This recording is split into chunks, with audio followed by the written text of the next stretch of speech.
Hello guys, this CA विशाल जैन, या faculty for CA final financial reporting paper. Guys, इस video में मैं आपके साथ सीए फाइनल नवंबर 24 का फाइनेंशियल रिपोर्टिंग पेपर का आरटीपी डिस्कस करने वाला हूं। ना इस वीडियो में मैं सारे क्वेश्चंस ए टू जेड सारे क्वेश्चंस डिस्कस करने वाला हूं, इरेस्पेक्टिव ऑफ द फैक्ट कि कुछ क्वेश्चंस नए हैं एंड कुछ क्वेश्चंस रिपीट हैं। और जो भी नए हैं मैंने उनको न्यू हाईलाइट करा दिया है, और जो रिपीट है मैंने वो रिपीट भी हाईलाइट करा दिया है। फर्दर, अगर आप इस चैनल पे नए हो तो सब्सक्राइब कर लेना और इस वीडियो को एंड तक देखना, एंड इस वीडियो को अपने सारे सीए फ्रेंड्स के साथ शेयर भी करना। एडिशनली मैं आपके साथ लास्ट के 4 पेपर भी डिस्कस करने वाला हूं, उसका सेपरेट वीडियो हमारे चैनल पे कल से अपलोड होगा। Plus chapter wise revision with questions, concepts and important mistakes जो आप एग्जाम में कर सकते हो, मैं वो भी डिस्कस करूंगा, उसका वीडियो भी आना चालू हो जाएगा। So now from today onwards will be regular in this video series. Okay, so keep watching, keep enjoying, keep learning. Start करते हैं। सो आज हम लोग डिस्कस करेंगे नवंबर 2024 का आरटीपी। एंड मैं आपको एक बात बता दूं, इस क्वेश्चन पेपर में, इस आरटीपी में आईसीआई ने एक्सेप्ट फॉर फ्यू कोई भी क्वेश्चंस नए नहीं है। एमसीक्यू नया है, एमसीक्यू नया टाइप का है थोड़ा सा, मतलब कोई क्वेश्चन तो नए नहीं है, कॉन्सेप्ट तो वही है, ठीक है, बट हाँ थोड़ा क्वेश्चन नया टाइप का हल्का सा बोल सकता हूँ मैं। लेकिन अपार्ट फ्रॉम एमसीक्यू जो 10 क्वेश्चंस हैं, एक भी क्वेश्चन ऐसे नहीं है जो एकदम फुल फ्लेजेड नया आ गया हो, कुछ नया ही आ गया है, नहीं, I don't think so. Okay, so but still मैं एक ओवरऑल बेसिस पे पूरा क्वेश्चन को डिस्कस करूंगा, इससे आपका एक रिवीजन भी हो जाएगा। लेकिन हाँ, कोई बहुत हाथी घोड़ा वाला कोई अच्छा क्वेश्चन नहीं है, बट फिर भी मैं रिक्वेस्ट करूंगा कि पूरा एंड तक इस आरटीपी को देखना, डेफिनेटली एक रिवीजन ही हो जाएगा। चलो डिस्कस करें। क्या पहला है एमसीक्यू, तो हमारे पास 20 क्वेश्चन है आरटीपी में टोटल, उसमें से 10 एमसीक्यू हैं और 10 चैप्टर वाइज सब्जेक्टिव क्वेश्चंस है। तो पहले 10 एमसीक्यू फटाफट सॉल्व कर लेते हैं हम लोग। बट मुझे पहले ये बताओ, क्या आपने सॉल्व कर लिया नवंबर 24? Everyone come on tell me guys, नवंबर 24 का आरटीपी क्या आप लोगों ने सॉल्व कर लिया?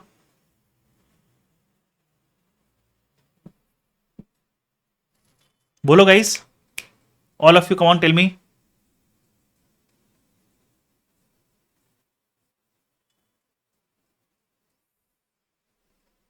हाँ ना, कुछ बोलो फटाफट फटाफट।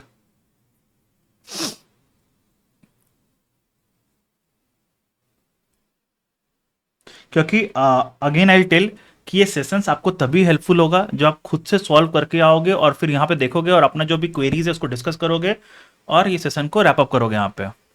Very good Shivani, very good everyone. चलो, तो हम लोग एमसीक्यू को डिस्कस कर लेते हैं। और एमसीक्यू का अप्रोच क्या होगा, पहले क्वेश्चन पढ़ेंगे फिर केस सिनेरियो में आएंगे, पहले क्वेश्चन पढ़ेंगे फिर केस सिनेरियो में आएंगे। तो पहले क्वेश्चन में आ जाओ, on what basis, on the basis of facts and given above, choose the most appropriate answer to question number 1 to 5 based on the relevant Indian accounting standards। क्या question है, when and by what amount the revenue be recognized, when and by what amount the revenue be recognized in respect to sales made on 1st October 2006। okay, what will be the amount of finance income, sales बोल रहा है, finance income बोल रहा है, in respect of sales made in X7, X6, X7, trade receivable on 31st March 2007 कितना होगा with respect to sale made on X6 1st October 2006। मतलब मुझे लग रहा है कि ये तीनों ही क्वेश्चन एक सिनेरियो से है, ये तीनों ही क्वेश्चन एक सिनेरियो से है। ओके, अब वो सिनेरियो हमें ढूंढना है। तो यहाँ पे क्वेश्चन में 2 सिनेरियो अलग अलग करके दे दिया है। तो पहला सिनेरियो क्या दे रहा है, देखो तो, ऑन 1st October 2006, मतलब ये पहला वाला हो गया वाला सिनेरियो जो बोला था ना क्वेश्चन, 1st अक्टूबर में जो सेल हुआ है उससे आंसर बताओ, तो ये सिनेरियो वो वाला हो गया। तो हमें क्वेश्चन पता है, सेल्स फिगर ढूंढना है, फाइनेंस इनकम का फिगर ढूंढना है, ट्रेड रिसीवेबल्स का फिगर ढूंढना है। तो क्वेश्चन बड़ा आसान है, क्वेश्चन पढ़ते हैं।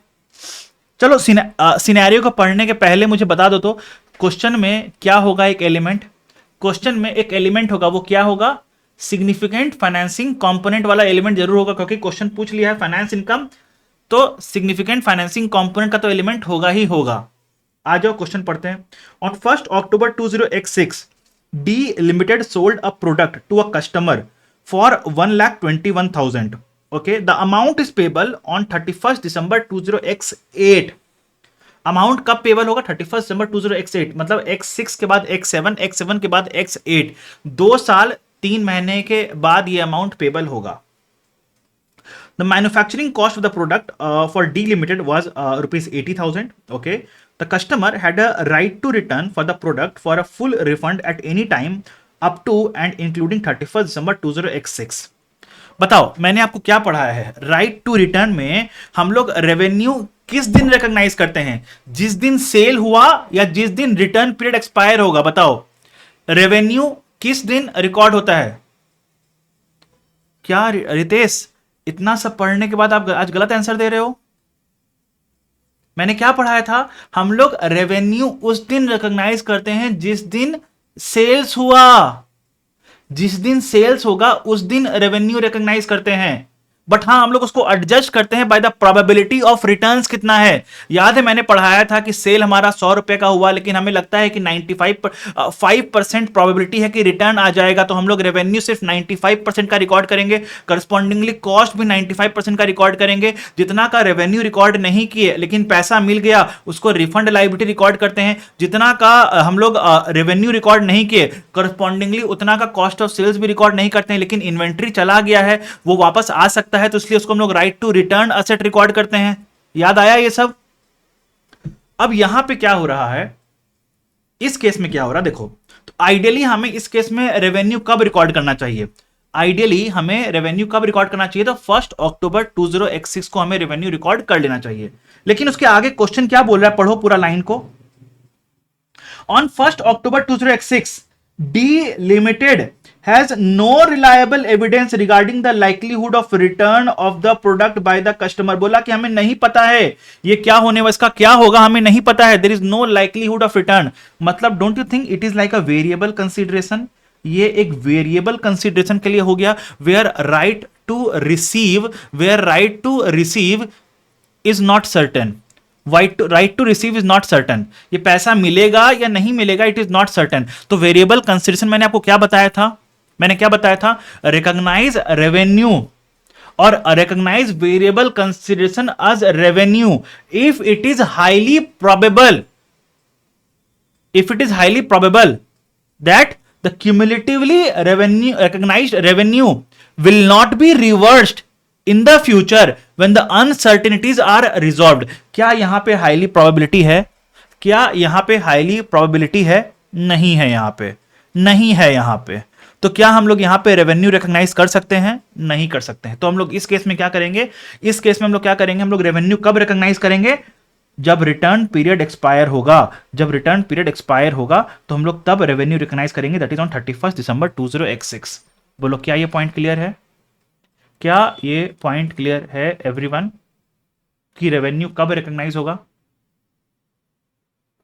Now comes the second point, कितने अमाउंट पे रेवेन्यू रिकॉग्नाइज करेंगे? तो हम लोग सिग्निफिकेंट फाइनेंसिंग कंपोनेंट है 31 दिसंबर 20x6 पे रेवेन्यू रिकॉग्नाइज कर रहे हैं, और 31 दिसंबर 20x8 पे हमें पैसा मिलेगा 2 साल के बाद। तो हम लोग यहां पे क्या बोलेंगे बताओ तो? हमारा रेवेन्यू कितना अमाउंट पे होगा? At present value. तो 1,21,000 का प्रेजेंट वैल्यू निकालना है 2 साल के लिए, when the discount rate is 10%, when the discount rate is 10%। ये तो हमारा क्लास वाला एग्जांपल ही हो गया ना, ये तो हमारा क्लास वाला ही एग्जांपल हो गया जो मैंने क्लास में पूछा था। कम ऑन गाइस, जो हमारे जो हमने क्लास में पढ़ाया था एकदम सेम, अमाउंट भी सेम है, परसेंटेज भी सेम है, सब कुछ सेम है, राइट? तो ये हम लोग रेवेन्यू कितना पे रिकॉर्ड करेंगे? 1 लाख पे। हम लोग रेवेन्यू कितना पे रिकॉर्ड करेंगे? 1 लाख पे। कब रिकॉर्ड करेंगे? 31 दिसंबर को रिकॉर्ड करेंगे 1 लाख पे। When and by what amount the revenue will be recognised? बोलो clear? All clear? Very good. Now अब बोल रहा है what will be the amount of finance income recognised with respect to sales in X6 X7। तो हमारा X7 मतलब हमारा year and कब हो रहा है? 31 मार्च 20x7। हमने रेवेन्यू कब रिकॉर्ड किया? 31 दिसंबर 20x6। तो इतना पीरियड से इतना पीरियड का हम लोग अनवाइंडिंग करेंगे प्रेजेंट वैल्यू का। कैसे? 1 लाख का 10%। नाउ दिसंबर से मार्च मतलब 3/12, तो कितना हो गया बताओ तो? 1 लाख इंटू 0.1 इंटू 3/12 इस 2500 से हमारा फाइनेंस इनकम रिकॉर्ड हो जाएगा। बोलो क्लियर है क्या? नाउ दोनों का जर्नल एंट्री बताना, तो क्या होगा इसमें? होगा trade receivable account debit to revenue कितना 1,00,000, और इसमें क्या हो जाएगा trade receivable account debit to finance income कितना 2500। तो यहां पे क्वेश्चन थर्ड क्वेश्चन क्या पूछ रहा है, what will be the amount of trade receivable on 31 March 2007 against the sale made on 1 October 2006। तो 1,00,000 plus 2500 is equal to 102500 is C. बोलो clear, clear everyone. Manisha query आया सर 31 दिसंबर का रीजन एक्सप्लेन करो। तो इस रीजन को चलो मैं फिर से एक्सप्लेन कर रहा हूं एवरीवन। इस रीजन को दो स्टेप में बांटो। पहला राइट टू रिटर्न में बताओ। मनीषा आप मुझे बताना, राइट टू रिटर्न में हम लोग दो डेट्स है, ठीक है। एक होता है आपका जिस दिन सेल हुआ, और एक है डेट है जिस दिन आपका रिटर्न पीरियड एक्सपायर हुआ। तो यहां पे हम लोग का सेल हो रहा है 1 अक्टूबर को और रिटर्न पीरियड एक्सपायर हो रहा है 31 दिसंबर 2006 को। बताओ हम लोग आइडियली भूल जाओ इस क्वेश्चन को, भूल जाओ इस क्वेश्चन को और मुझे नॉर्मली बताओ हम लोग रेवेन्यू किस दिन रिकॉर्ड करते हैं। बताओ मनीषा, हम लोग रेवेन्यू किस दिन रिकॉर्ड करते हैं, डेट ऑफ सेल या date of return period expiry. तो डेट ऑफ सेल पे हम लोग रेवेन्यू रिकॉर्ड करते हैं ना। कितने अमाउंट पे रिकॉर्ड करते हैं, पूरा सेल आज adjusted with the probability of returns. जितना रिटर्न होगा उतना माइनस करके हम लोग रेवेन्यू रिकॉर्ड कर लेते हैं। क्लियर यहां तक मनीषा।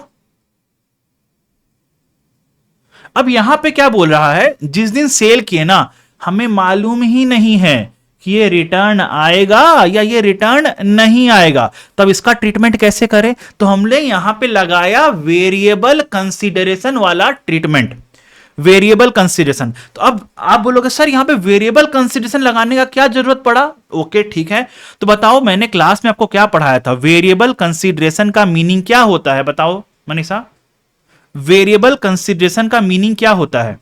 मैंने बोला था दो चीज, अगर आपको याद होगा तो, when the right to receive is uncertain उसको बोलते हैं वेरिएबल कंसीडरेशन, या फिर when the right to receive is certain but the amount कितना मिलेगा वो अनसर्टेन है। दोनों ही वेरिएबल कंसीडरेशन होता है। बोलो हाँ या ना, दोनों ही वेरिएबल कंसीडरेशन होता है।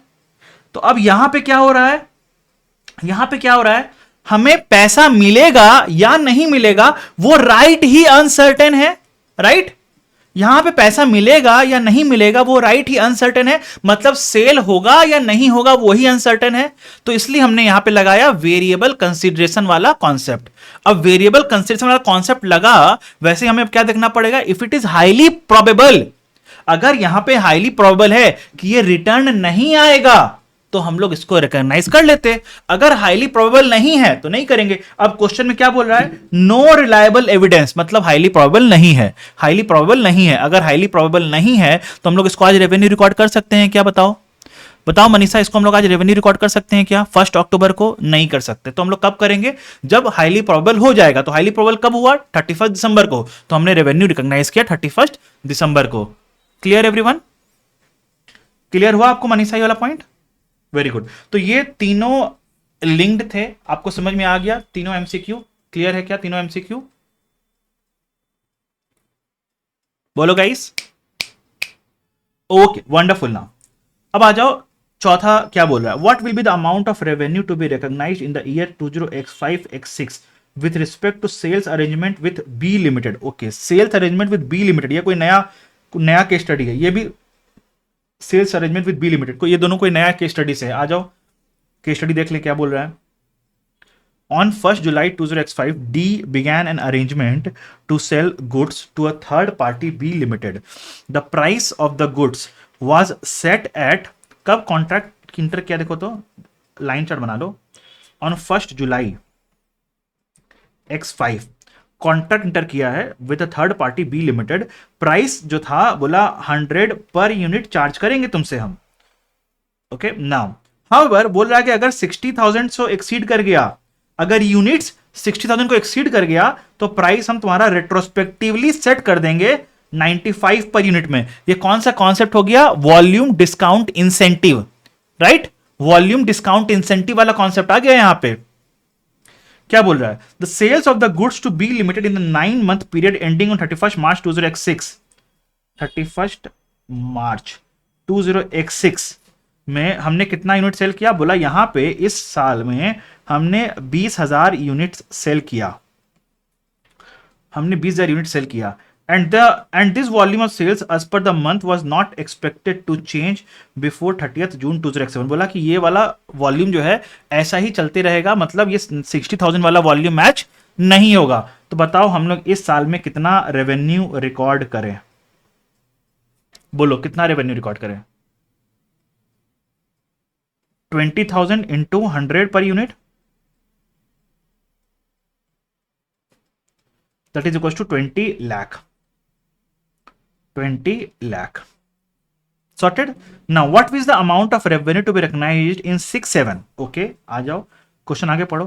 However, in the year ending 31st March X7, total sales of the goods was 35,000। बोला इस साल में हमने 35,000 का सामान बेच लिया है by 31st March X7, और हमें क्या लग रहा है? And based on current orders from B Limited, the estimate was revised. The directors of D Limited estimated that the total sales of the goods to B Limited in the 2-year period would be more than 60,000 units. तो अब बताओ हम लोग यहाँ पे revenue कैसे record करेंगे? यहाँ पे रेवेन्यू होगा 35,000 इंटू 90 प्लस 20, सॉरी प्लस नहीं माइनस, या फिर इसको क्यूमुलेटिव कैचअप सॉल्व करते हैं। तो हमने टोटल कितना सेल किया है? 55,000। तो हम लोग बोलेंगे 55,000, 55,000 इंटू 90 के यूनिट से हमारा अभी तक रेवेन्यू रिकॉग्नाइज होना चाहिए था, लेकिन हमने अभी तक रेवेन्यू रिकॉग्नाइज कितना कर लिया है? 20 लाख पे। तो मेरा रेवेन्यू कितना रिकॉर्ड होगा? 55,000 इंटू 90 माइनस 20 लैक्स, इस 29.5 लाख पे मेरा रेवेन्यू रिकॉर्ड होगा। या इसको सॉल्व करने का एक और तरीका भी है, इसको सॉल्व करने का एक और तरीका है, हम लोग बोल सकते हैं 35,000 इंटू 90, 35,000 इंटू 90, इस साल जो सेल किया 90 पे रिकॉर्ड करो, माइनस कर दो 20,000 इंटू 10, माइनस कर दो 20,000 इंटू 10, बात एक ही आएगा, बात एक ही आएगा। कैसे देख लो? 35,000 इंटू 90, 35,000 इंटू 90 माइनस 2 लाख इस 29.5, बात एक ही है। आप इधर से कान पकड़ो या ऐसे कान पकड़ो, बात एक ही है। Is that clear everyone? Basically what we are trying to achieve is कि जितना भी यूनिट सेल किए हैं उसका रेवेन्यू हम 90 पर यूनिट के हिसाब से रिकॉर्ड कर रहे हैं। तो ये आ जाएगा 29.5। बोलो क्लियर है क्या? एमसीक्यू थोड़ा सा नया टाइप का था, लेकिन बताओ कोई डिफिकल्ट था क्या? एमसीक्यू कोई डिफिकल्ट था क्या? मुझे नहीं लगता। एमसीक्यू बड़ा आसान सा पूछा इन्होंने, बड़ा ही आसान सा एमसीक्यू पूछा है। बट हाँ, डोंट एक्सपेक्ट कि इस लेवल का एमसीक्यू एग्जाम में भी आएगा। Prepare for the worst, difficult ही आएगा यही मान के चलो, ठीक है। मेरा हमेशा मानना होता है कि आरटीपीज में आईसीआई को आइडियली डिफिकल्ट क्वेश्चन पूछना चाहिए, बट यहाँ पे आईसीआई आसान क्वेश्चन पूछ लिया है, so which is not correct. RTP में पूछो ना डिफिकल्ट क्वेश्चन, तभी तो बच्चे उस तरह से प्रिपेयर करेंगे। चलो अब क्या बोल रहा है यहाँ पे? XYZ is an auditing firm. During his audit the firm is facing difficulty in accounting of the following transaction for which it seeks your answer. Okay, मैंने पूछ लिया ना ये वाला क्वेश्चन, मैंने टेस्ट में पूछा था क्या? चलो बढ़िया, ठीक है। फिर भी क्वेश्चन आया है तो डिस्कस कर देता हूं। ये आपका इंड AS 19 से क्वेश्चन है, सिनेरियो इंड AS 19 का है, और ये वाला इंड AS 16 से है। चलो, what is the amount of net adjustment to be made in the statement of P&L? Statement of P&L में कितना एडजस्टमेंट करना है? ओके। एक्चुअल गेन और लॉस कितना रिकॉर्ड करना है? Okay. What is the original provision? ये हो गया आपका केस 1 से है, ये केस 1 से है, ये भी केस 1 से है, और ये आपका केस 2 से हो गया, ये आपका केस 2 से हो गया, ये आपका केस 2 से हो गया। चलो ठीक है, आ जाओ केस 1 पढ़ते हैं पहले हम लोग। A Limited has established a defined benefit plan for its eligible employees. The balance sheet of A Limited 31st March 2007, 31st March 2007 का बैलेंस शीट में बोल रहा है includes the net estimated liability at 31st March 2006 amounting to 8.75। ये क्या हो गया आपका? ओपनिंग लायबिलिटी हो गया, ओपनिंग नेट लायबिलिटी, ये हो गया आपका ओपनिंग नेट लायबिलिटी 18.75 सीआर। ठीक है ना। फिर estimate current service cost 6 crore, ये पीएनएल में जाएगा क्या? करंट सर्विस कॉस्ट पीएनएल में जाएगा। तो पहला क्वेश्चन था क्या, बताओ पीएनएल में कितना का एडजस्टमेंट होगा? तो +6 जाएगा एक्सपेंस बोल के, +6 जाएगा एक्सपेंस बोल के।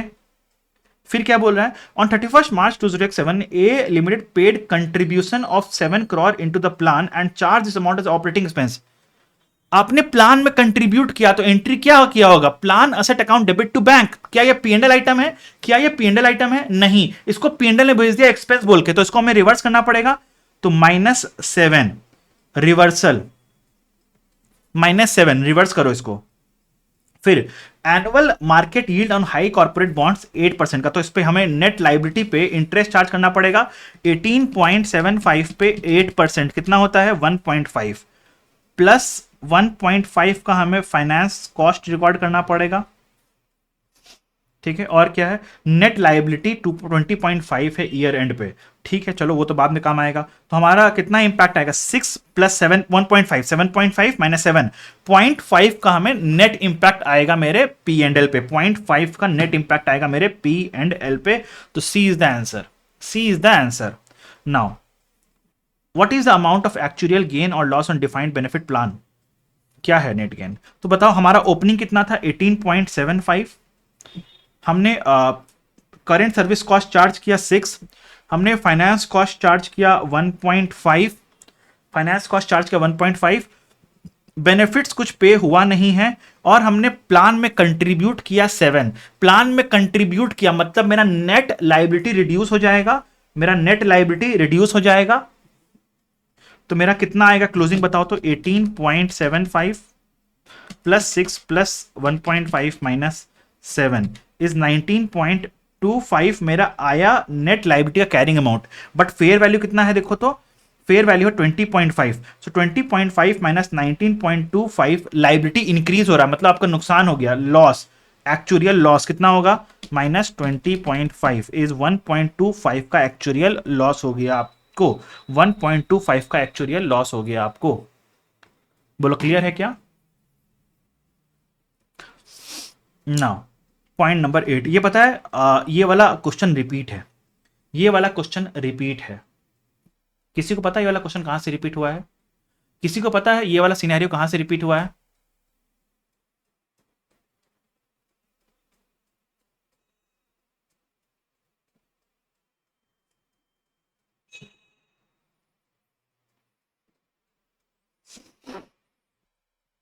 चलो क्या बोल रहा है, सिमिलर सिमिलर सिनेरियो था वहां पे। On 1 April 2000 E Limited completed the construction of a non-current asset.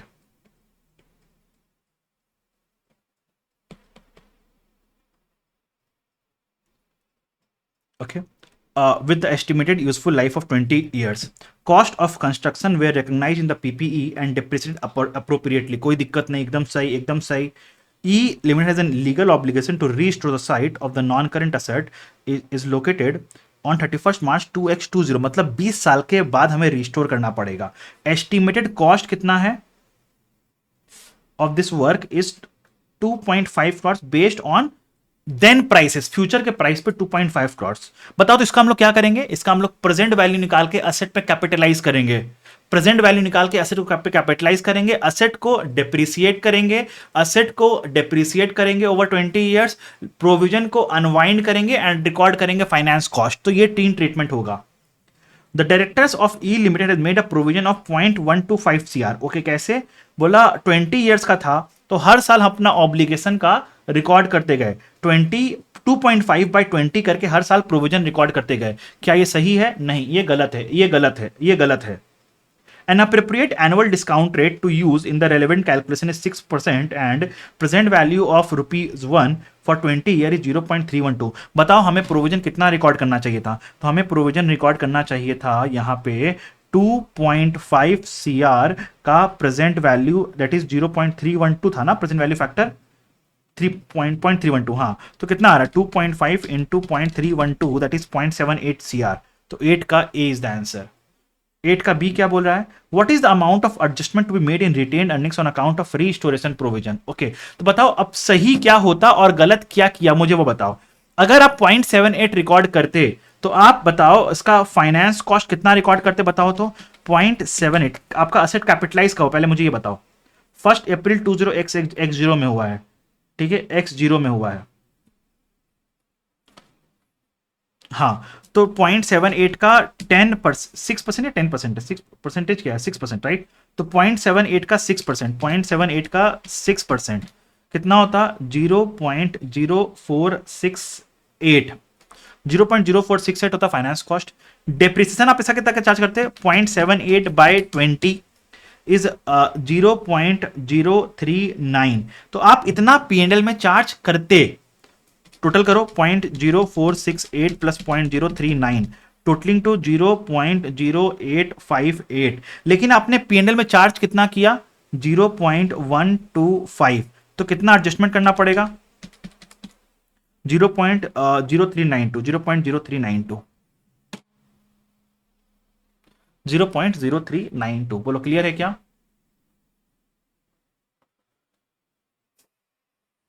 Is that clear everyone?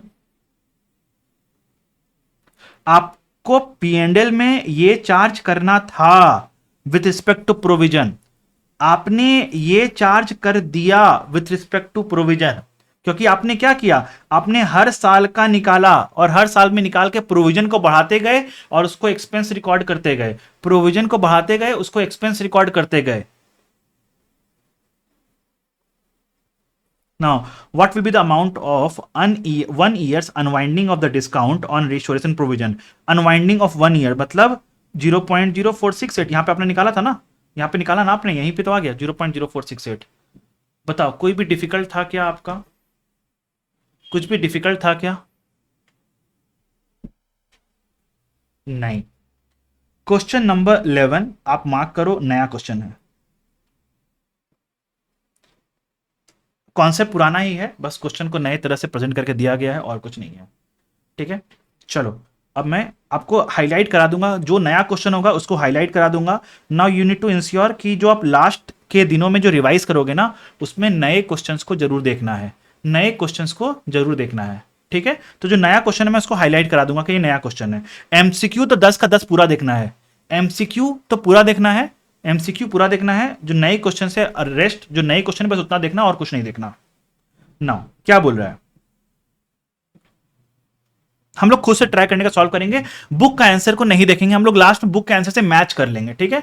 बोल रहे हमारे पास एक फ्री होल्ड लैंड था जिसका कैरिंग वैल्यू 10 लाख है, विच is not depreciated for tax purposes. Land है तो ऐसे भी डेप्रिसिएट नहीं होता, but is indexed for inflation, बोला उसका इन्फ्लेशन का इंडेक्सेशन होता है। Indexed value and fair value of such land is 15 lakh. तो इंडेक्स्ड वैल्यू 15 लाख है, ये है आपका इंडेक्स्ड वैल्यू, ये है आपका इंडेक्स्ड, और 22 लाख आपका फेयर वैल्यू है, respectively as of the reporting date. What will be the tax base of such freehold land for measurement of defer tax. बोला टैक्स बेस बताना आपको, बस टैक्स बेस।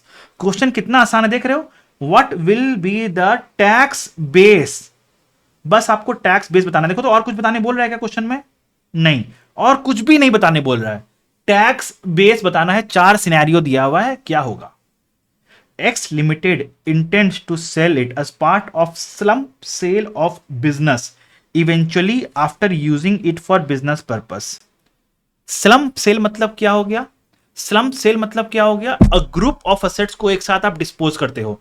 बताओ जब आप slump सेल करते हो तो डायरेक्ट टैक्स में आपने पढ़ा होगा, उसमें कोई भी इंडेक्सेशन का बेनिफिट नहीं मिलता है, राइट।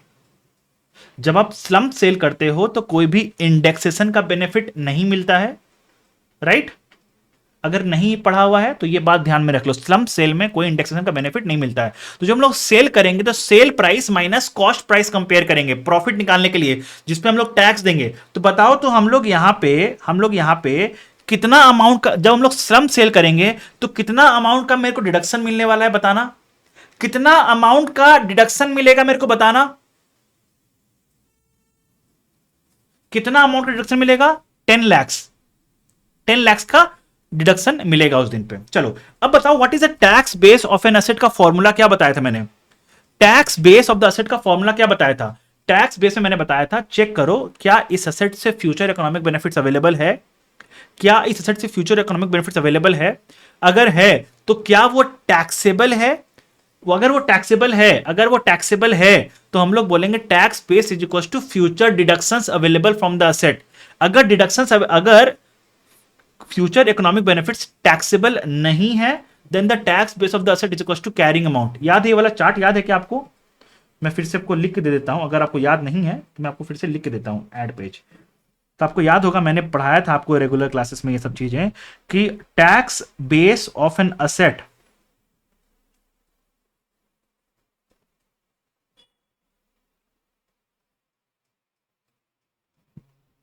को आपको चेक करना पड़ता है फ्यूचर इकोनॉमिक बेनिफिट्स अवेलेबल है, और अगर अवेलेबल है तो टैक्सेबल है। अगर अवेलेबल है और टैक्सेबल है तो हम लोग क्या बोलते हैं? यस। तो बोलेंगे tax base is equal to future deductions available from the asset. अगर नहीं अवेलेबल है तो tax base is equal to carrying amount of asset. बोलो क्लियर? चलो अब यहां पे क्या बोल रहा है, अब यहां बताओ मुझे, हम लोग यहां पे अज्यूम कर रहे हैं कि लैंड से फ्यूचर इकोनॉमिक बेनिफिट्स अवेलेबल है, लैंड से फ्यूचर इकोनॉमिक बेनिफिट्स अवेलेबल है और वो टैक्सेबल भी है, और वो टैक्सेबल भी है, हम लोग ये अज्यूम कर रहे हैं। नाउ अब बताओ यहां पे हमारा फ्यूचर डिडक्शंस कितना मिलेगा? 10 लाख। तो मेरा टैक्स बेस कितना हो जाएगा? 10 लाख का। Is that clear everyone? Is that clear everyone? Everyone ठीक है। नाउ तो अब बताओ मेरा इस केस में दो क्वेश्चन पूछ नहीं रहा है बट फिर भी मैं बताता हूं। मेरा कैरिंग अमाउंट कितना? 10। मेरा टैक्स बेस कितना? 10। तो कोई टेम्पोररी डिफरेंस हुआ क्या? नहीं। तो कोई भी आपका डेफर्ड टैक्स असेट या डेफर्ड टैक्स लाइबिलिटी बनेगा क्या? नहीं, कुछ भी नहीं बनेगा, सब चीज जीरो। नाउ पूरा सेकेंड पॉइंट क्या बोल रहा है? XYZ element intends to sell the land individually and not on slump sale। slump sale में नहीं, इंडिविजुअली सेल करेंगे। तो जब हम लोग इंडिविजुअली सेल करेंगे तो डेफिनेटली मेरे को इंडेक्सेशन का बेनिफिट मिलेगा। हम लोग अगर इंडिविजुअली सेल करेंगे तो मेरे को इंडेक्सेशन का बेनिफिट मिलेगा, राइट? तो अब मेरा यहां पे टैक्स बेस कितना हो गया? मेरा टैक्स बेस कितना हो जाएगा बताओ तो? इंडेक्स वैल्यू 15 लाख हो जाएगा, मेरा टैक्स बेस 15 लाख हो जाएगा। अब यहां पे बताओ, चलो इस केस में बताओ, मेरा कैरिंग अमाउंट है 10 लाख, टैक्स बेस हो गया 15 लाख, तो मेरा टेम्पररी डिफरेंस आ गया 5 लाख। अब बताओ इसका मैं डेफर टैक्स बना असेट बनाऊं या डेफर टैक्स लाइबिलिटी बनाऊं? इसका मैं डेफर टैक्स असेट बनाऊं या डेफर टैक्स लाइबिलिटी? डीटीए, क्योंकि फ्यूचर में मेरे को 5 लाख का एक्स्ट्रा डिडक्शन मिलेगा, राइट? तो ये डीटीए बन जाएगा, डीटीए बन जाएगा कितना का? 5 लाख पे, 5 लाख पे टैक्स का रेट मल्टीप्लाई कर देना, उतना का डीटीए बन जाएगा। चलो दूसरा भी हो गया। तीसरा क्या बोल रहा है? A limited classified the land as investment property and intends to sell it individually and not on slump sale। तो इसमें हम लोग क्या बोलेंगे? इन्वेस्टमेंट प्रॉपर्टी है, इन्वेस्टमेंट प्रॉपर्टी है तो असेट एनीवेज कॉस्ट मॉडल पे ही होगा, असेट एनीवेज कॉस्ट मॉडल पे ही होगा, कॉस्ट मॉडल पे होगा तो असेट मेरा 10 लाख पे ही होगा। हम लोग सेल करेंगे तो भी मेरे को इंडेक्सेशन का बेनिफिट मिलेगा, तो ये सेम केस हो जाएगा। 3 भी सेम केस। बहती गंगा में हाथ धो लो, यहां पे बहती गंगा में हाथ धो लो। सेकेंड एंड थर्ड का आंसर सेम। फोर्थ में क्या बोल रहा है? X limited follows a revaluation model for freehold land and intends to sell it individually and not on slump sale. मतलब अब यहां पे बताओ कैरिंग अमाउंट कितना हो गया? 22 लाख फेयर वैल्यू, और टैक्स बेस कितना हो गया? 15 लाख। टैक्स बेस कितना हो गया? 15 लाख। तो टेम्पररी डिफरेंस कितना हो गया? 7 लाख। अब इसका हम लोग क्या बनाएंगे? Deferred tax liability. बोलो क्लियर है क्या? Is that clear everyone? तो ये हो गया क्वेश्चन नंबर 11। अच्छा क्वेश्चन था, अच्छा क्वेश्चन था, बट कोई ऐसा डिफिकल्ट नहीं था। अगर पढ़ा हुआ है, आपको टैक्स बेस का कॉन्सेप्ट मालूम है, तब तो बड़ा आसान सा क्वेश्चन है वाला। ठीक है, चलो तो ये वाला आप आंसर खुद से पढ़ लेना, आंसर मुझे रीड कराना है क्या? आंसर आप खुद से पढ़ लेना, मैंने क्वेश्चन डिस्कस कर दिया आपको। इन डेज 116 केस 1, ये क्वेश्चन नया है या रिपीट है बताओ तो, ये क्वेश्चन नया है या रिपीट है? ये क्वेश्चन रिपीट है।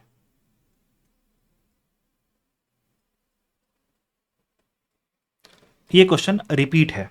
फिर भी मैं एक ब्रीफली डिस्कस कर दूं क्या फटाफट? ब्रीफली डिस्कस कर दूं क्या फटाफट?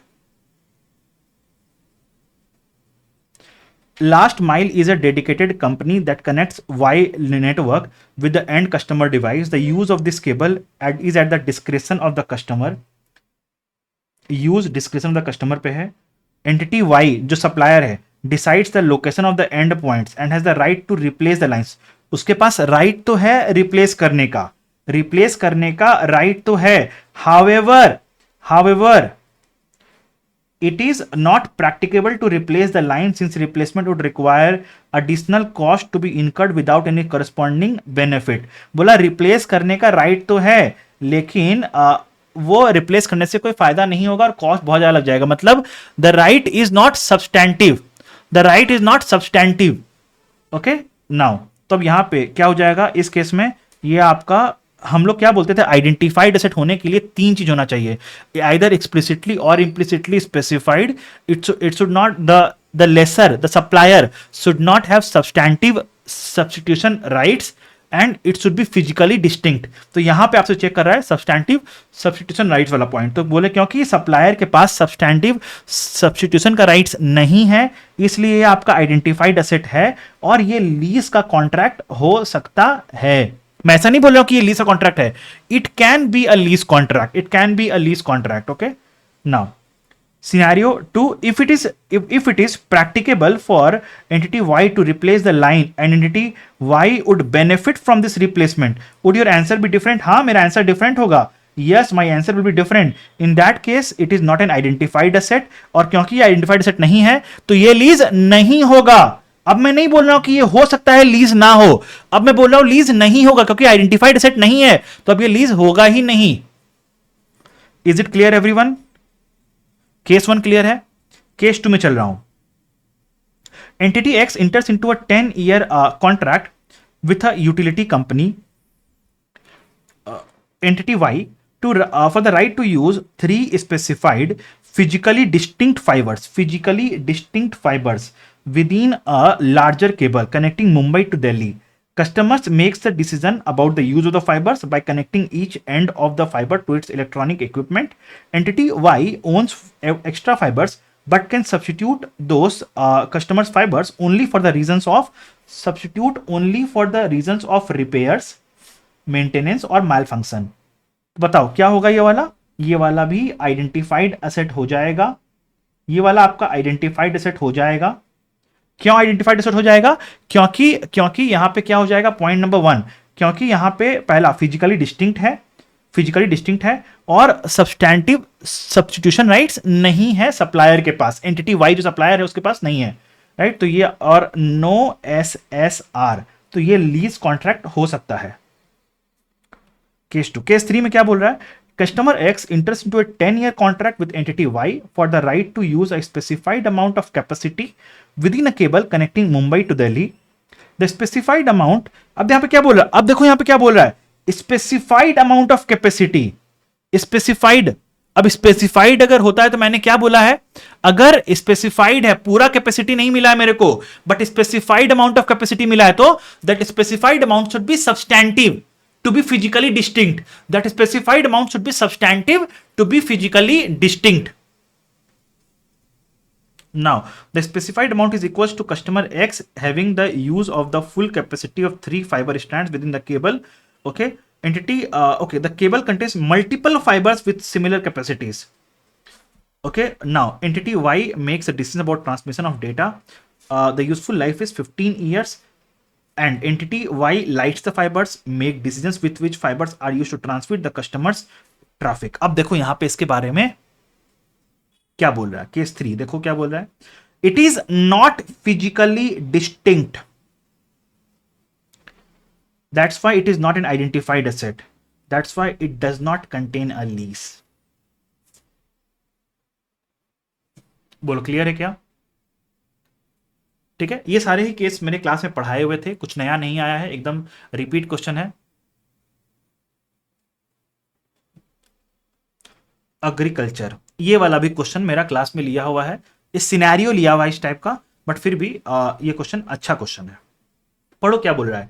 ABC limited is in the business of manufacturing an apple beverage. वो बना रहा है, क्या बोलते हैं इसको, आशीष का क्वेरी आया, case one once again. Case one क्या है भाई?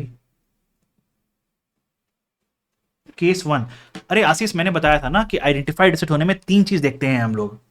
फिजिकली डिस्टिंक्ट होना चाहिए, मैनर ऑफ स्पेसिफिकेशन पता होना चाहिए, और सब्सटैंटिव सब्स्टिट्यूशन राइट्स नहीं होना चाहिए सप्लायर के पास, सप्लायर के पास। तो केस वन का जो सिनेरियो वन है ना, वो तो तीनों कंडीशन को मीट कर रहा है, वो तो तीनों कंडीशन को मीट कर रहा है। लेकिन सिनेरियो टू में क्या बोल रहा है, if it is practicable to replace substitute, replace मतलब सब्स्टिट्यूट कर सकते हैं, उससे बेनिफिट भी आएगा, मतलब सप्लायर के पास सब्सटैंटिव सब्स्टिट्यूशन का राइट्स है। अगर सप्लायर के पास सब्सटैंटिव सब्स्टिट्यूशन का राइट्स है तो ये आपका आइडेंटिफाइड एसेट नहीं हुआ। क्योंकि ये आपका आइडेंटिफाइड एसेट नहीं है तो ये लीज का कॉन्ट्रैक्ट नहीं बनेगा।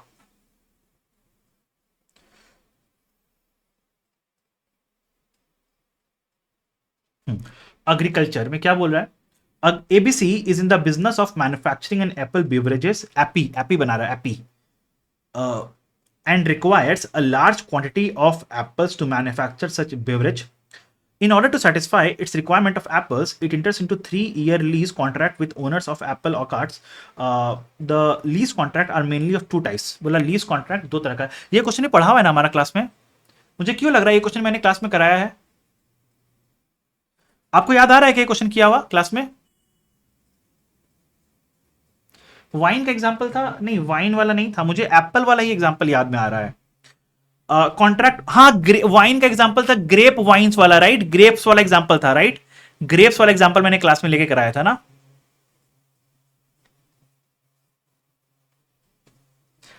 Contract one, the owner of the apple orchard, the lessor raises the apple trees to produce apple. बोला जो ओनर है वो एप्पल ट्री का जो ऑर्चार्ड है उसको पूरा मेंटेन करेगा और एप्पल को उगाएगा। एबीसी लिमिटेड जो लेसी है वो फिक्स्ड एनुअल पेमेंट, एनुअल पे करेगा, वो फिक्स्ड एनुअली पे करेगा एप्पल ऑर्चार्ड का, ठीक है। Who is required to cultivate the produce as per the specifications of ABC limited. ABC limited harvest the apples itself, ABC limited harvest करेगा, सिर्फ हार्वेस्ट कर रहा है, सिर्फ हार्वेस्ट करने आ रहा है। एबीसी लिमिटेड देखो कितना होशियार है, वो आता है सिर्फ एप्पल को तोड़ने के लिए, itself for fulfilling it's requirement of Apple. तो यहां पे कॉन्ट्रैक्ट वन में क्या हो रहा है, एबीसी है और एक ओनर ऑफ द ऑर्चार्ड है, मतलब यहां पे बताता हूं मैं, यहां पे दो आदमी, एबीसी जो बेवरेज बना रहा है और एक है ओनर ऑफ द ऑर्चार्ड।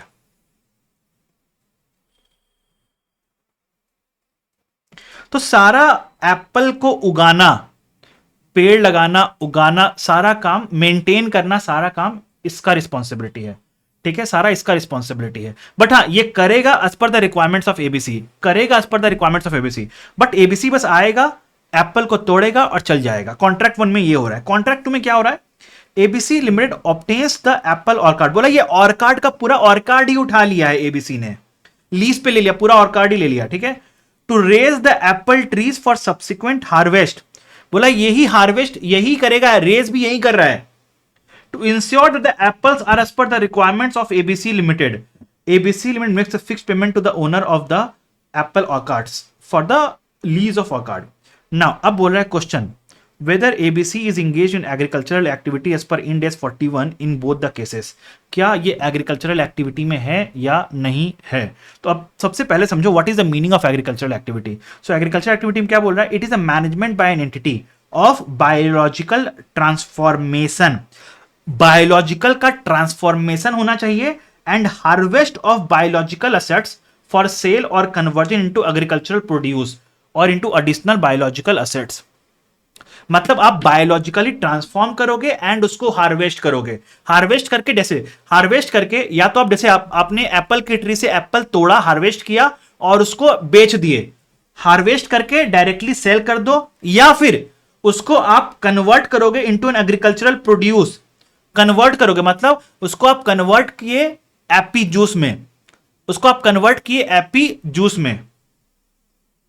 तो इस प्रोसेस को बोलते हैं हम लोग एग्रीकल्चरल एक्टिविटी। अब बायोलॉजिकल ट्रांसफॉर्मेशन का मतलब क्या होता है? It's the process of growth, degeneration, regeneration, production, procreation that cause qualitative and quantitative changes in the biological asset. Okay तो इसको बोलते हैं हम लोग बायोलॉजिकल ट्रांसफॉर्मेशन। अब इस केस में क्या हो रहा है, कॉन्ट्रैक्ट 1 में हमने कुछ काम किया क्या बताओ? तो हमने कोई बायोलॉजिकल ट्रांसफॉर्मेशन किया क्या? नहीं, हम बस एप्पल तोड़ने आ गए। तो it is more of like purchase of apples, it is more of like purchase of apples. So in contract 1 we are not into agricultural activity. Okay, contract 1 we are not into agricultural activity.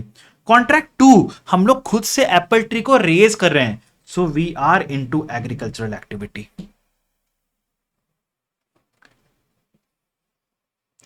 A limited only harvests apple from apple orchards where biological transformation is managed by the owner of the apple orchards. Since ABC Limited is not involved in biological transformation of the apple orchards is only harvesting biological assets, it cannot be said as an agricultural activity.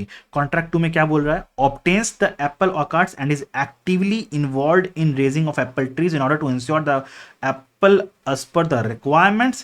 Since it is actively managing the biological transformation and harvest of the biological asset, hence it is engaged in the agricultural activities. Appendix 41. बोलो clear है क्या?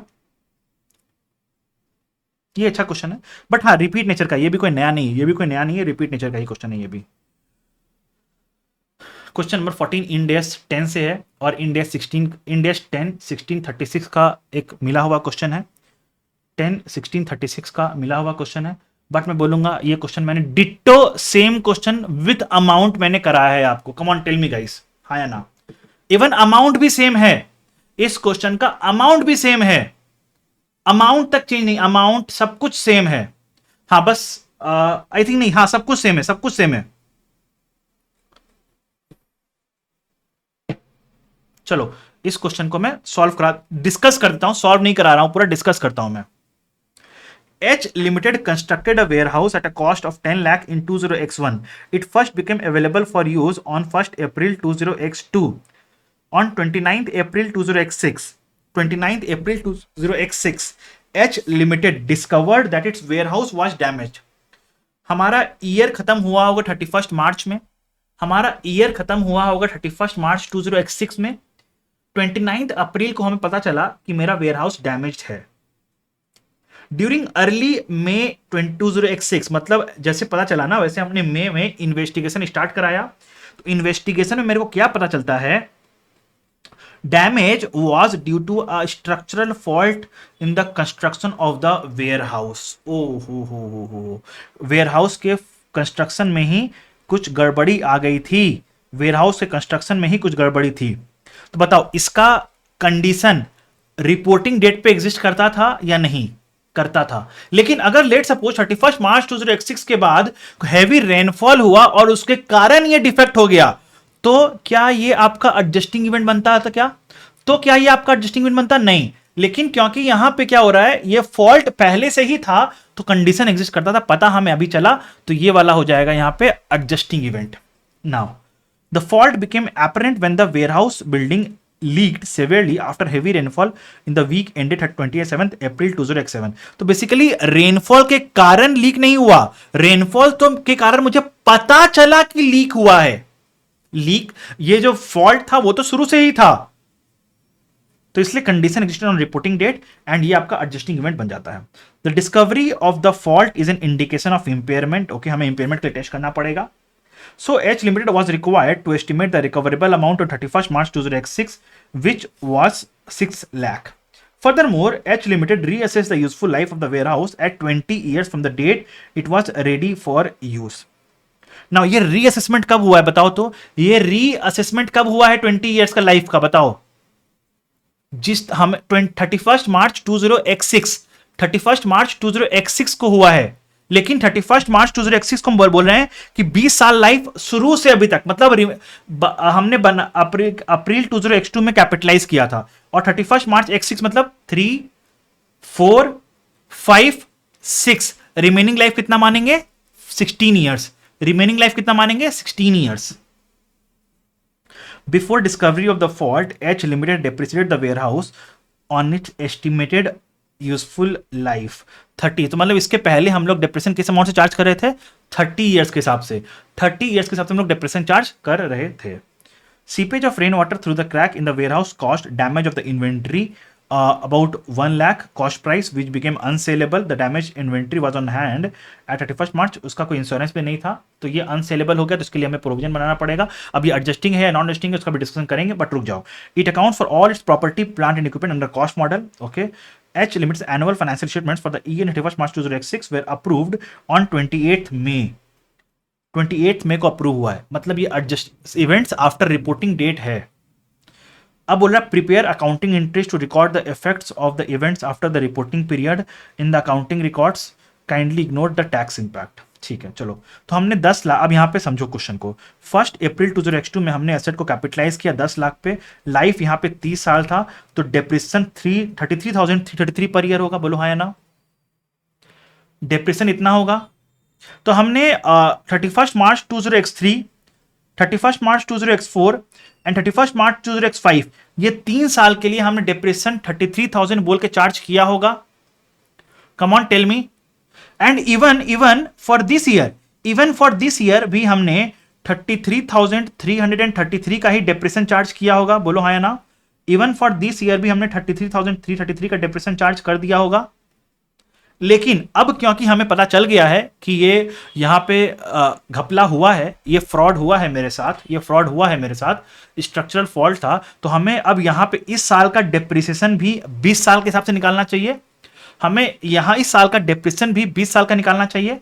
तो हम लोग क्या बोलेंगे, depreciation कितना होगा मेरा, बताओ तो। मेरा डेप्रिसिएशन कितना हो जाएगा बताओ। मेरा कैरिंग अमाउंट था ईयर के स्टार्ट में 9 लाख, और 20 साल लाइफ कब से, देखो यहां पे क्या बोल रहा है क्वेश्चन, 20 साल का लाइफ के लिए क्या बोल रहा है क्वेश्चन, देखो reassessed the useful life 20 years from the date it was ready for use, मतलब 20 साल शुरू से। तो बचा कितना यहां से हम लोग, यहां पे हम लोग डिप्रेशन इस साल का अगर कैलकुलेट कर रहे हैं, अगर हम लोग डिप्रेशन इस साल का कैलकुलेट कर रहे हैं, तो बचा कितना लाइफ, 1 2 3 17 साल।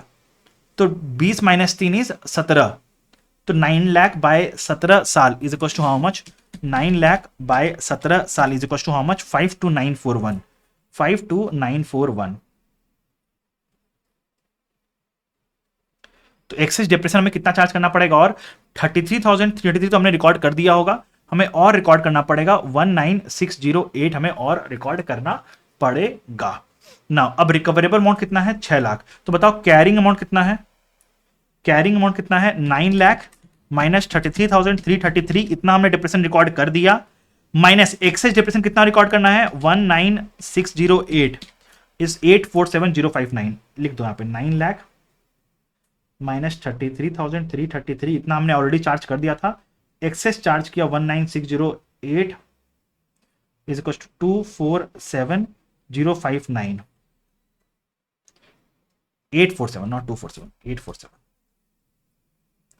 8472059। तो आपका इंपेयरमेंट लॉस कितना आ गया, 247059, और ये इंपेयरमेंट लॉस आया एज पर इंड AS 36। बोलो क्लियर यहां तक। तो आप इसका जनरल एंट्री रिकॉर्ड कर दो, डेप्रिसिएशन का जनरल एंट्री रिकॉर्ड करो, इंपेयरमेंट का जनरल एंट्री रिकॉर्ड कर दो, बस हो गया। तो क्वेश्चन नंबर 1 का पार्ट 1 का हो गया, ये क्वेश्चन पार्ट 1 हो गया।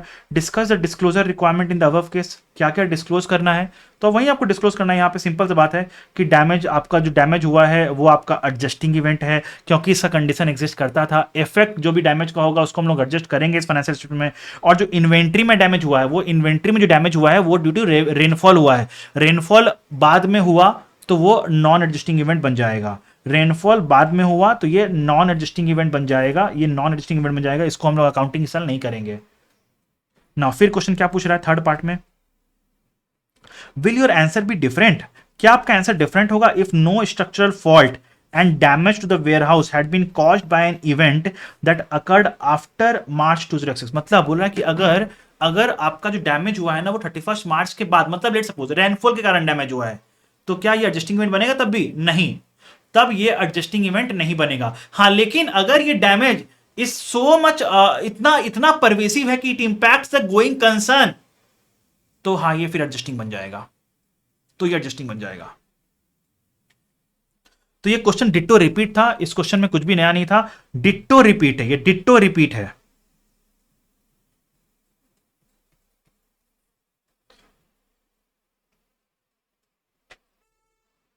End 36 impairment of assets, Ind 36 impairment of assets, ये क्वेश्चन रिपीट तो नहीं है, ये क्वेश्चन रिपीट तो नहीं है, बट ये क्वेश्चन बड़ा ही निहायती आसान सा क्वेश्चन है। Now, at 31st March 20x1, the assets of CGU are being reviewed for impairment। बोला हम लोग impairment के लिए रिव्यू कर रहे हैं। मेरा कैरिंग अमाउंट कितना है? कैरिंग अमाउंट ऑफ सीजीयू है 65 lakh. The carrying amount of CGU is 65 lakh excluding any restructuring provision and remaining life is 8 years. ठीक है। Management approves budgets at 31st March 20x1 including restructuring cost of 3.5 lakh to be incurred in 20x2। The restructuring is expected to generate cost saving of 1 lakh per annum from 20x3 onwards। Okay, formal budgets have been prepared। Okay, a zero rate growth rate is assumed because market conditions are extremely competitive and this is expected to continue for foreseeable future। The future cash flow estimates are this in 20x2। ये वाला बात इस साल का बात कर रहा है, इस साल का बात कर रहा है। The net cash flows from restructuring without restructuring is 8.7 lakh exceed the net cash flows with restructuring 5.2 lakh by the amount of restructuring cost। बोला next year restructuring cost incur होगा ना, इसलिए वो एडजस्ट किया गया है विथ रीस्ट्रक्चरिंग में। Restructuring का कॉस्ट एडजस्ट किए हैं 3.5 लाख का, रीस्ट्रक्चरिंग का कॉस्ट एडजस्ट किए हैं हम लोग बस। फ्यूचर कैश फ्लोज का डिस्काउंटिंग रेट 4% है। कैलकुलेट इंपेयरमेंट लॉस बताओ। अगर हमने रीस्ट्रक्चरिंग का प्रोविजन रिकॉग्नाइज किया है फाइनेंशियल स्टेटमेंट्स में तो क्या होगा, अगर रिकॉग्नाइज नहीं किया है तो क्या होगा। तो मैंने आपको क्या पढ़ाया था रीस्ट्रक्चरिंग के लिए बताओ तो, मैंने पढ़ाया था कि अगर आइडियली हम लोग रीस्ट्रक्चरिंग को कंसीडर नहीं करते हैं, अगर हम लोग नहीं करते हैं कंसीडर, अगर हम लोग कंसीडर नहीं करते तो कैरिंग अमाउंट लेंगे विदाउट रीस्ट्रक्चरिंग, विदाउट रीस्ट्रक्चरिंग काला कैश फ्लोज लेंगे, वैल्यू न्यूज निकालेंगे, रिकवरेबल अमाउंट निकालेंगे, इंपेयरमेंट लॉस निकाल लेंगे। लेकिन अगर there is a formal plan and that is communicated to the affected parties, मतलब formal plan plus communicated to the affected parties, link करो इंड 37 से, मतलब हम लोग उसका प्रोविजन रिकॉर्ड किए हैं। Formal plan plus communicated to affected parties मतलब उसका हमने प्रोविजन बनाया। अगर प्रोविजन बनाया तो क्या बोल रहा था उसका, तो उस केस में हम लोग क्या बोलेंगे, हम लोग रीस्ट्रक्चरिंग का एडजस्टेड कैश फ्लोज ले सकते हैं, बट उस केस में हमें रीस्ट्रक्चरिंग का कॉस्ट को भी लेना पड़ेगा। राइट, तो यहां पे जो आ रहा है ये वाला अमाउंट, ये रिस्ट्रक्चरिंग का बेनिफिट्स को तो लिया है बट रिस्ट्रक्चरिंग का कॉस्ट को भी माइनस किया है। राइट, बोलो हाँ है ना। तो हमें दोनों ही सिनेरियो बताना है, तो हमें निकालना होगा present value at the rate of 4%। अगर हम लोग लेते हैं विथ रिस्ट्रक्चरिंग कॉस्ट, मतलब हम लोग ले रहे हैं ये वाला, तो मेरा प्रेजेंट वैल्यू आता है 65.14। आपको एग्जाम में प्रेजेंट वैल्यू निकाल के दिखाना पड़ेगा। मैं उस पर्सपेक्टिव में नहीं गया कि मैं प्रेजेंट वैल्यू निकाल के दिखा रहा हूं, मैंने यहां पे डायरेक्टली फिगर्स ले लिया। अगर हम लोग रिस्ट्रक्चरिंग नहीं लेते हैं तो मेरा आता है 62.73।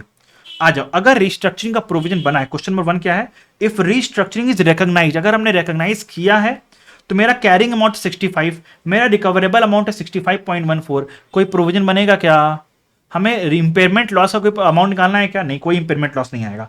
अगर रिस्ट्रक्चरिंग का प्रोविजन नहीं बना है तो क्या करेंगे हम लोग, मेरा कैरिंग अमाउंट है 65 और मेरा रिकवरेबल अमाउंट हो गया 62.73, मतलब मेरा इंपेयरमेंट का लॉस आ जाएगा 2.27।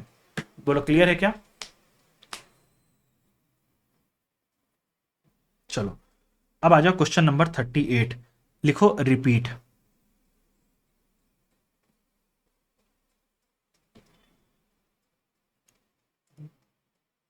बोलो रितेश।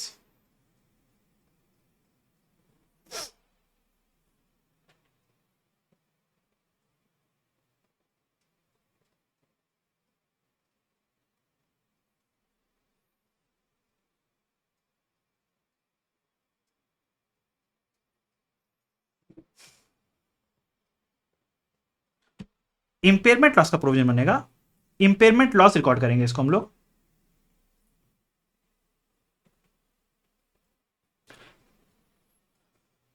इंपेयरमेंट लॉस रिकॉर्ड करेंगे, ठीक है, रिकॉर्ड कर देंगे। अब मैंने आपको बताया था ना, इंपेयरमेंट लॉस रिकॉर्ड करने का दो तरीका होता है। या तो आप डायरेक्टली लिख दो impairment loss account debit to asset, जो कि एग्जाम में आप लिख सकते हो, आपको पूरा मार्क्स मिलेगा। लेकिन प्रैक्टिकली ऐसा नहीं होता है। मैंने क्या बताया था प्रैक्टिकली क्या होता है? Impairment loss account debit to provision for impairment loss. हम लोग ग्रॉस असेट्स को कभी नहीं छेड़ते हैं, ग्रॉस ब्लॉक को एज इट इज रखते हैं, डेप्रिसिएशन इंपेयरमेंट का एक एक्यूमुलेट करते हैं एक सेपरेट अकाउंट में। ओके, तो इसलिए मैंने प्रोविजन बोल दिया उसका। ओके, बट इंपेयरमेंट लॉस है, उसको एक्सपेंस तो पीएनएल में जाएगा ही जाएगा, पीएनएल में तो एक्सपेंस जाएगा ही जाएगा। क्वेश्चन नंबर 16 डिट्टो रिपीट है, कुछ भी नया नहीं है। On 1st April 2001, SS Limited purchased the net assets of M Limited for 13.2 lakh. The fair value of the M Limited identifiable net assets was 10 lakh. आपने purchase इतना में किया, फेयर वैल्यू इतना का था, तो ये डिफरेंस क्या हो गया? Super sounds, very good Ritesh, super sounds वाला क्वेश्चन है, सुपर साउंड्स वाला क्वेश्चन है, वेरी गुड। एसएस लिख देना, देखो नाम भी वहीं रखा है इन्होंने, नाम भी चेंज नहीं किया तो यहां पे क्या आ जाएगा? गुडविल 3.2 लैक्स का। अब बताओ गुडविल क्या अमोटाइज करेंगे क्या? लाइफ ऑफ गुडविल दिया है 10 ईयर्स को, गुडविल को अमोटाइज करना है क्या? नहीं, इसको इग्नोर करो, गुडविल अमोटाइज नहीं आएगा, गुडविल अमोटाइज नहीं आएगा।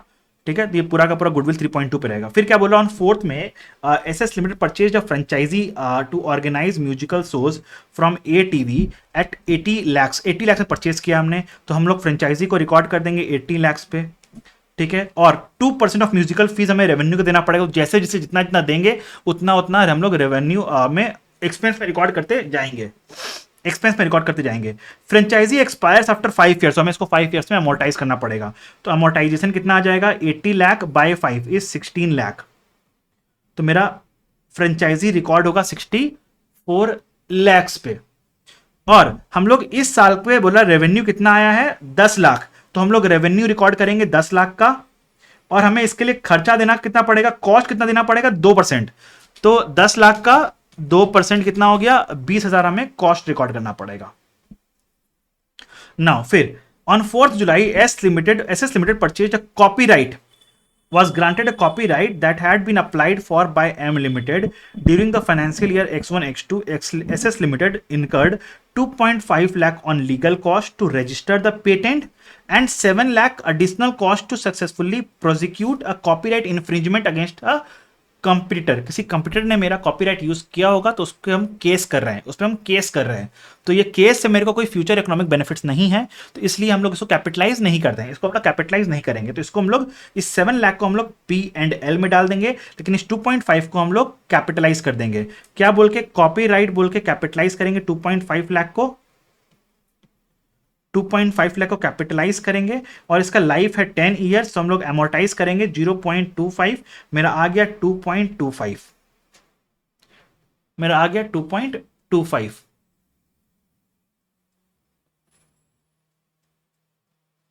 Right, SS Limited follows an accounting policy to amortize all intangible on SLM basis or any appropriate basis over a maximum period permitted by relevant India, taking a full year amortization in the year of acquisition। इसलिए हमने यहाँ पे full year का लिया था, 4 मई से year and तक का प्रपोर्शनेट नहीं किया, 4 जुलाई से ईयर एंड तक का प्रपोर्शनेट नहीं किया। आपको लग रहा हो क्यों नहीं किया? मैंने इसलिए नहीं किया प्रपोर्शनेट। ओके, तो यहाँ पे देखो क्या किया है, इन्वेस्टमेंट्स आपने किया है 13.2 का, नेट एसेट्स 10 लाख का, नेट एसेट्स 10 लाख का, तो गुडविल आ गया 3.2 लाख, टन टन टन।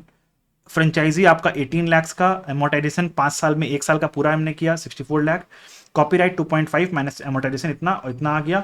7 लाख जो आपका खर्चा लगा प्रोसिक्यूशन का, वो पीएनएल से जाएगा। प्रेजेंटेशन कैसे हो जाएगा आपका? आ जाओ, आपका इनटैंजिबल्स का शेड्यूल पे आओगे तो goodwill 3.2, no amortisation, year end पे भी 3.2, ईयर एंड पे भी 3.2 ना। फ्रेंचाइजी 80 लाख, 16 लाख का अमोर्टाइजेशन 64, 2.5 का कॉपीराइट, ईयर एक अमोर्टाइजेशन फर्स्ट ईयर का 2.25 हो गया यहाँ पे। और आपका देखो तो टोटल कर दो, 3.2 प्लस 64 प्लस 2.25 इज 69.45, यहाँ आ गया आपका 69.45। नाउ P&L में कैसे आएगा? रेवेन्यू आया म्यूजिकल शो से 10 लाख रुपए का, एमोर्टाइजेशन टोटल आया 16.25 का, और प्रोसिक्यूशन कॉस्ट था 7 लाख का, और 20,000 का म्यूजिकल सोर्स का जो 2% का हमने कमीशन दिया वो था 7.2 लाख। तो आ गया यहाँ पे। तो ये हो गया क्वेश्चन, बोलो क्लियर है क्या? क्लियर है? चलो 17 पे आ जाओ। यार ये क्वेश्चन देने का ना पता नहीं मुझे क्या आईसीआई सोच के क्या क्वेश्चन बनाया मुझे नहीं पता, लेकिन ये क्वेश्चन क्यों दिया है?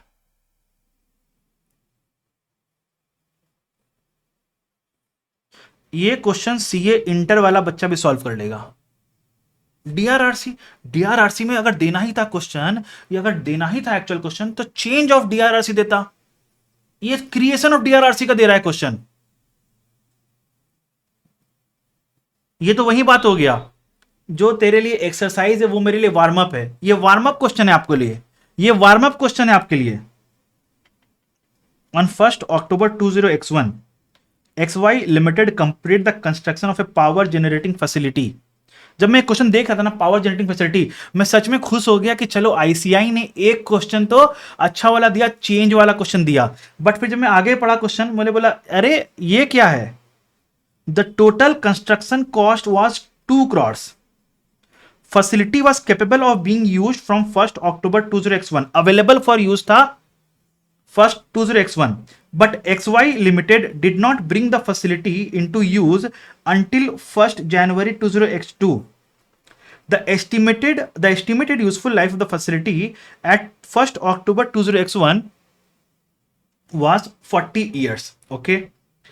Under legal regulations in the jurisdiction in which XY operates, there are no requirements to restore the land on which power generating facilities stand to its original state at the end of the useful life of the facility। बोला कोई भी restore करने का कोई भी legal obligation नहीं है। However, XY जो है टाटा बनना चाह रहा था।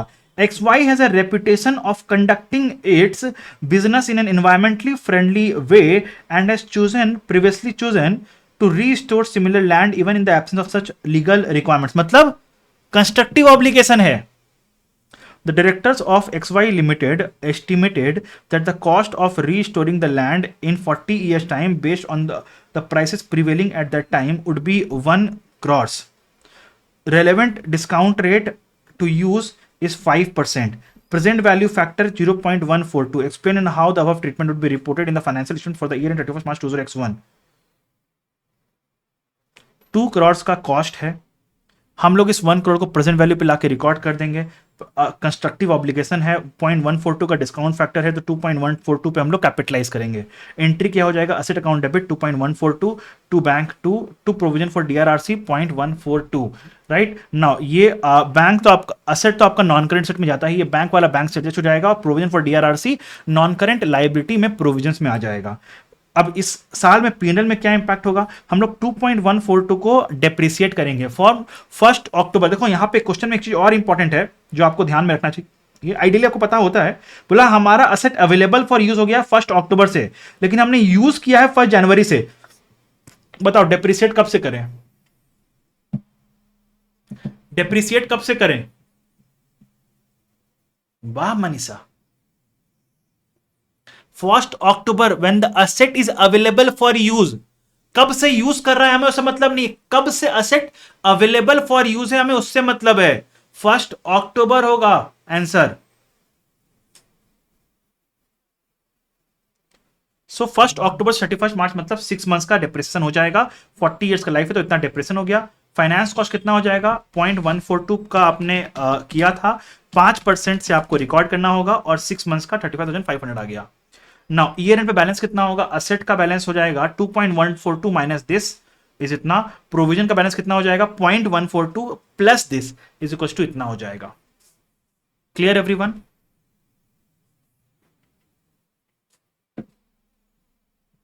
चलो क्वेश्चन नंबर 18, ये क्वेश्चन भी रिपीट है। यार आईसीआई आरटीपी में नए क्वेश्चन डाला करो। आईसीआई अगर आप ये वीडियो देख रहे हो आईसीआई कभी, तो प्लीज रिक्वेस्ट कर रहा हूं आरटीपी में नए क्वेश्चन डालो, बच्चे प्रैक्टिस करेंगे उससे ज्यादा।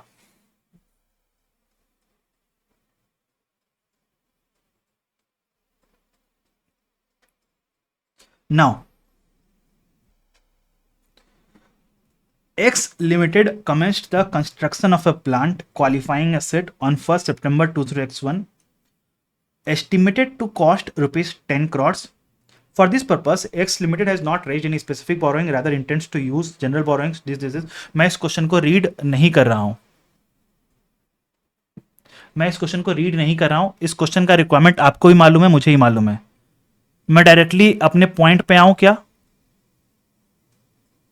बोलो गाइस, मैं डायरेक्टली अपने पॉइंट पे आऊं क्या? नहीं, मुझे मैं समझाऊंगा तो सॉरी इस कॉन्सेप्ट को, क्योंकि और भी बच्चे देखेंगे इस वीडियो को, मैं समझाऊंगा सॉरी, बट डायरेक्टली अपने पॉइंट पे आता हूं. क्वेश्चन आपसे क्या पूछ रहा है? What is the amount of interest to be capitalised to the cost of the plant. अब यहां पे कॉस्ट दिया हुआ है, cost of construction accrual basis पे, और कैश आउटफ्लोस कितना हुआ है, कैश आउटफ्लोस कितना हुआ है. तो ये है आउटफ्लो के बेसिस में कैश का एक्सपेंडिचर, और ये है कॉस्ट अक्रूवल के बेसिस पे, जो अक्रू हो गया है, हमने पे माइट भी नहीं किया होगा. एक बात बताओ, मुझे बस जितना क्वेश्चन पूछना उतना बताना. बोरोइंग कॉस्ट कब स्टार्ट होता है? बोरोइंग कॉस्ट का कैपिटलाइजेशन कब स्टार्ट होता है? 3 कंडीशन था ना, याद है क्या? बताओ तो. 3 कंडीशन था, बताओ. एक था आपका कंस्ट्रक्शन का एक्टिविटी स्टार्ट हो गया है, आपका एक्सपेंडिचर लगना स्टार्ट हो गया है. अब यहां पे फिर से डाउट है, एक्सपेंडिचर का मतलब क्या, आउटफ्लोज या अक्रूवल? ठीक है. तीसरा है बोरोइंग कॉस्ट लगना स्टार्ट हो गया. अब आप लेट सपोज करो, एक बात करो, आपने बैंक से लोन लिया, एक ओवरड्राफ्ट की फैसिलिटी ली, अब ओवरड्राफ्ट में क्या होगा, बैंक आपसे इंटरेस्ट तभी चार्ज करेगा अगर आप उस ओवरड्राफ्ट से फंड्स यूज करते हो. अगर आपने फंड्स यूज नहीं किया तो बैंक आपसे इंटरेस्ट भी चार्ज नहीं करेगा. एक बात बताओ, आपका एक्सपेंस अक्रू हो गया, लेकिन आपने आउटफ्लो नहीं कराया, आपका बोरोइंग कॉस्ट लगेगा क्या? नहीं, बोरोइंग कॉस्ट तो लगा ही नहीं. अभी आपका सेल्फ फंडिंग भी क्यों, फंड हुआ ही नहीं ना. मैं क्या बोला, आपका एक्सपेंस अक्रू हो गया.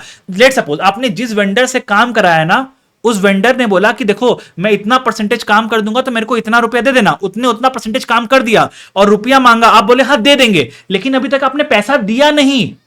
आपका एक्सपेंस अक्रू हो गया, लेकिन आपने पैसा दिया नहीं.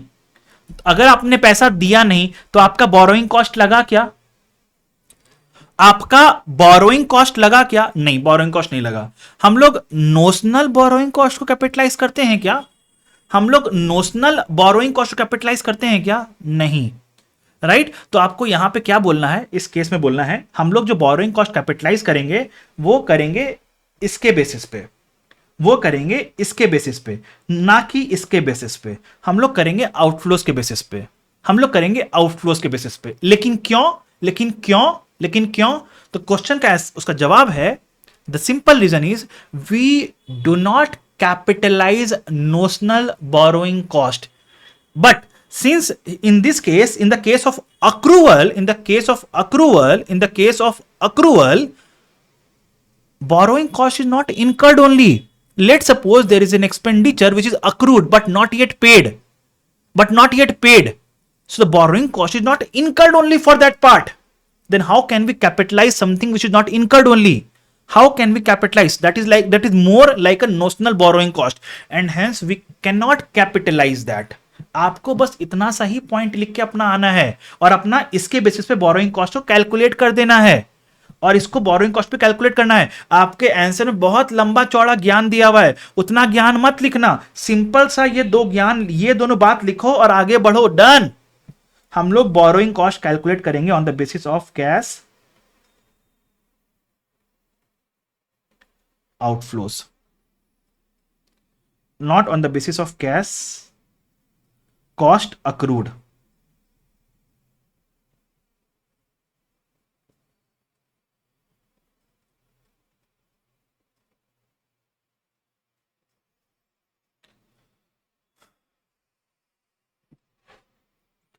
चलो बस मुझे इस क्वेश्चन में इतना सा ही बताना था आपको, और कुछ नहीं बताना है. Question number 19. सच में आईसीआई मजाक कर रहा है आपके साथ. अब सच में आईसीआई मजाक कर रहा है इस क्वेश्चन में आपके साथ. कॉपी भी नहीं है ये क्वेश्चन ढंग से. देखो तो क्या ये क्या है, ये क्या है?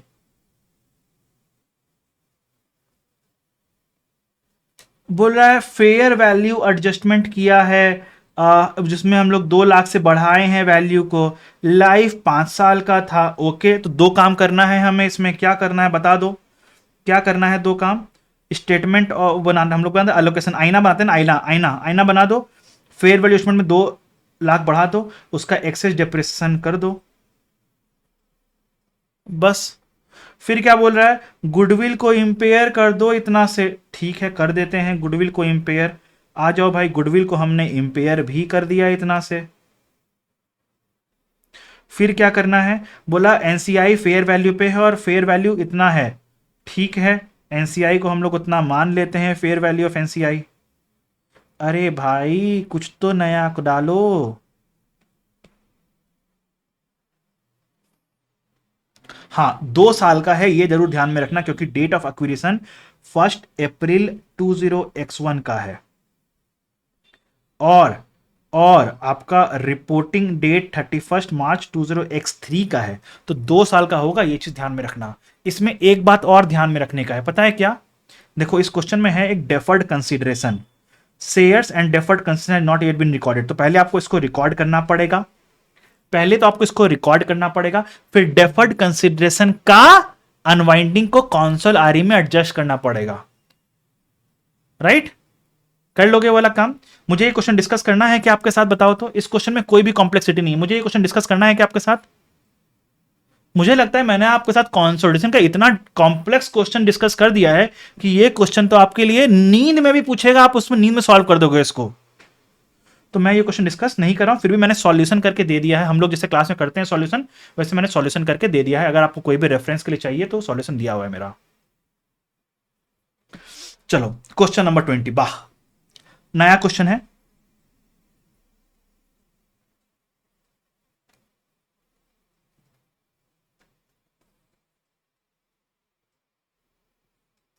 क्या बोल रहा है? P and Q enter into a contractual arrangement to buy a building that has 12 floors, okay, which they lease to other parties. P and Q are authorized to lease 5 floors each. P Limited and Q Limited has can unilaterally make all decisions related to their respective floors and are all entitled to income from those floors.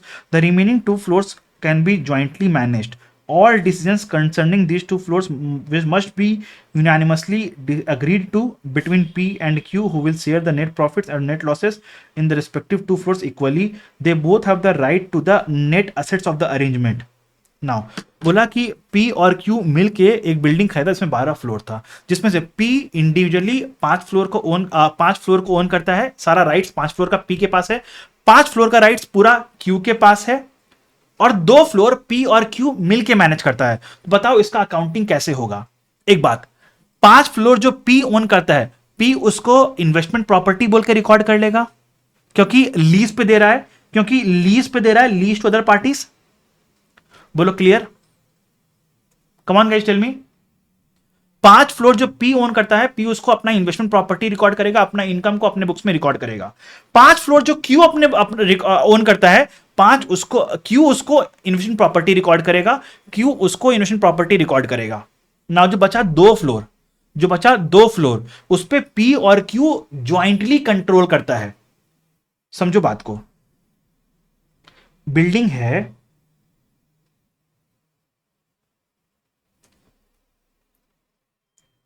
शुरू का 5 floor, फिर दूसरा 5 floor, ये पूरा P control करता है। इस पे Q का कोई है क्या, कोई राइट है क्या? नहीं। तो ये P रिकॉर्ड करेगा। ये पूरा Q ओन करता है, तो ये पूरा Q रिकॉर्ड करेगा। बोला ये P एंड Q मिल के ओन करता है, and both of them have the right to net assets. तो नेट असेट्स पे राइट है, मतलब क्या हो गया?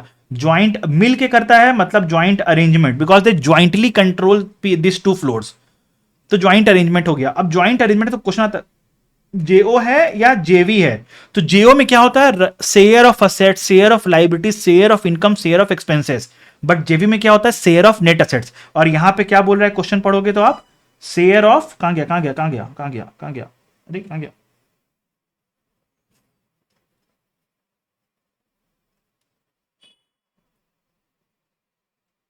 Net assets, share of net assets.